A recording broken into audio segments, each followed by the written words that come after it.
We're back with the Grade 3 Ohio Derby this Saturday at Thistle Downs. Let's go.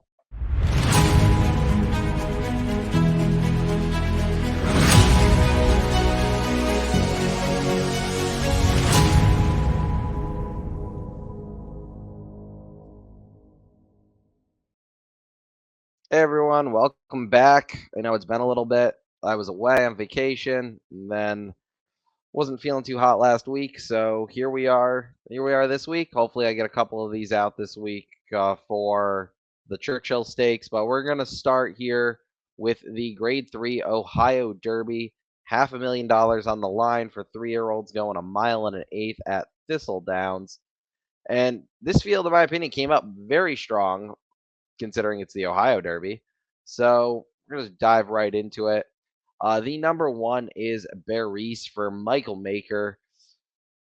I like Barris. I've bet him in every race that he started in New York. I used him underneath in the Wood Memorial. Didn't work out. I bet on him in the Stallion Series last time out and finished third. I think he's a good New York horse. Might be a little overmatched here, in my opinion. Does get first time Lasix. Might just be better than a couple of these. So I wouldn't rule him out finishing underneath. The first time Lasix is interesting on him, but I don't think I could use him for any more than an underneath play here. At 9 to 2, I'd like a little bit better price if I'm using him underneath, but it is what it is. He wants to come from a little bit off the pace. He should get an okay pace here, but again, I'm very surprised they actually shipped this horse out of New York. I expect him to run in further New York restricted stakes from after this, unless by some miracle he just airs this field. I don't really see him as an open company type horse.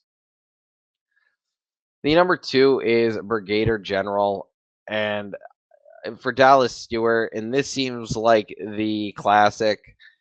They thought this was going to be a very weak spot, so let's try him here rather than going to an allowance race. And this field came up pretty strong, so I think they're just kind of out of luck. It took him 7 times to break his maiden, and then he lost in his allowance debut. I don't think so. He's gonna plot along. If you want to use him underneath to spice things up, go for it. I think he has a lot of work to do to be even remotely near some of these other ones. He's going to be a toss for me. I know he's the longest shot on the board, but I rather use some of the others here that are a bit of a higher price than use Brigadier General. The number three is Droppin' G's, and he's another one that I don't see it. Uh, he was running okay on the synthetic early earlier this year. It says 2 races on dirt. While not awful, they're not great. He's finished behind Howling Time in both of those races, which I wouldn't take Howling Time here at all. So there's that.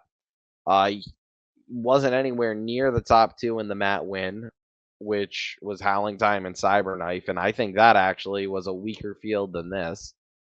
So I can't use him. He's morning line 8 to 1. If you're gonna bet this horse at 8 to 1, go for it. I want no part of him at 8 to 1.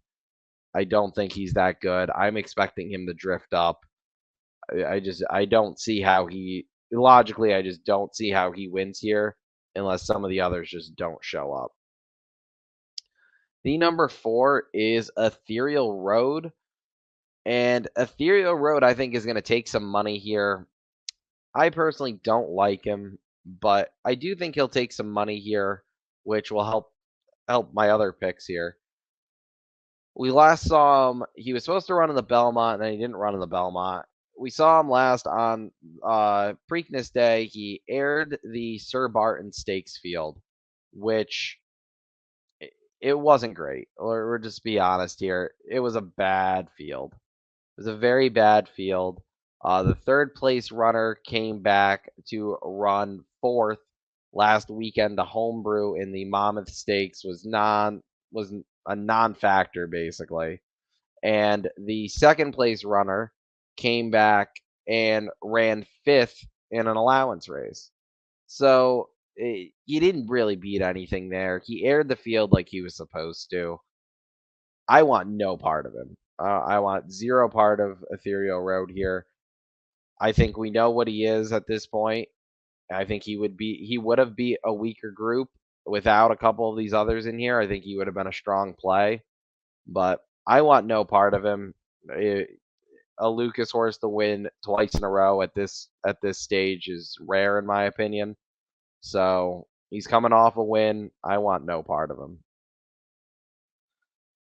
The number 5 is the Grade 1 Florida Derby winner, White Barrio, and White Barrio he had no shot in the Derby. It wasn't good.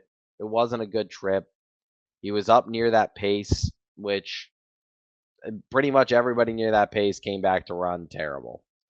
So that was just if you ran on that pace, you just didn't run good. The best runner was Epicenter, who was sitting 8th off that early pace, and the 7 horses in front of him all finished in the back half of the field, including White Barrio. So his first start since the Derby, he's adding Lasix for the first time, which is interesting as well. Safi sending Tyler out there. I think this is a perfect spot for White Barrio, and I know all year I've been saying I won't play Safi Joseph outside of Florida, but man, I don't see how you don't like this horse in the spot. I'm actually surprised he's not the morning line favorite. I think he will go off the favorite, but he just uh, he just fits. He fits this caliber of horses that showed up here. He's got tactical speed. He can either be on the lead or sit right off the lead, which with Classic Causeway and Pineapple Man, he should get a decent pace to sit a length or two behind. He's going to get first jump at the pace setters. We know he can get a mile and an eighth. He really fits. I would be surprised if he ran a dud here. I'm not a huge fan of his. I haven't been all year, but even when they said they were pointing here, I tweeted out that this was a great spot for him, and I think so. I don't think we get anywhere near 7-2 though. I'm gonna guess we're gonna get more like 9-5 on him, if in reality. But if he's above 2-1, I will just play him straight to win because I can't. That's just ridiculous value in my opinion on a horse that is the only Grade 1 winner out of this field.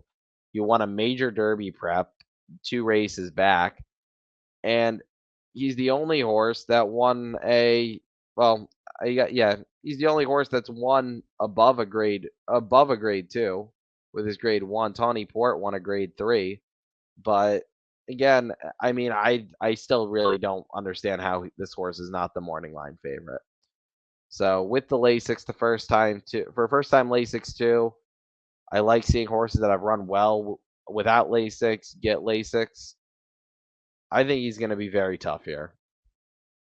The number 6 is Pineapple Man, and Pineapple Man is interesting because he is definitely the rabbit in here, in my opinion, for a horse like for Baris to get a good pace set up.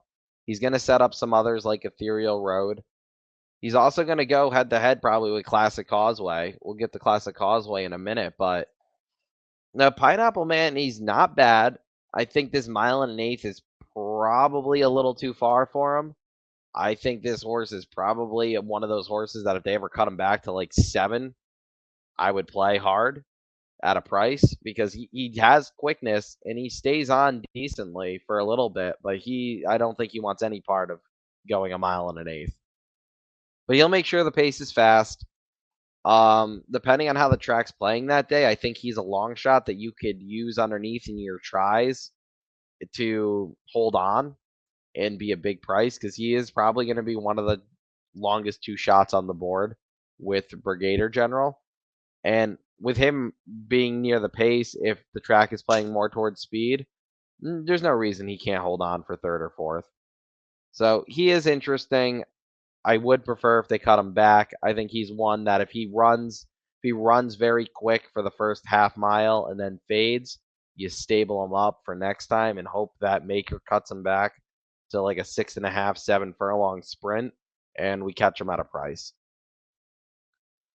The number 7 is Tawny Port, and I've liked Tawny Port all year. Even in going into the Derby, he was one of those horses that was on the fence about using underneath.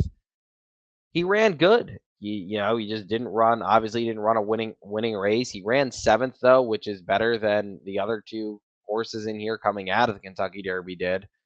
His race before that, he won the Lexington.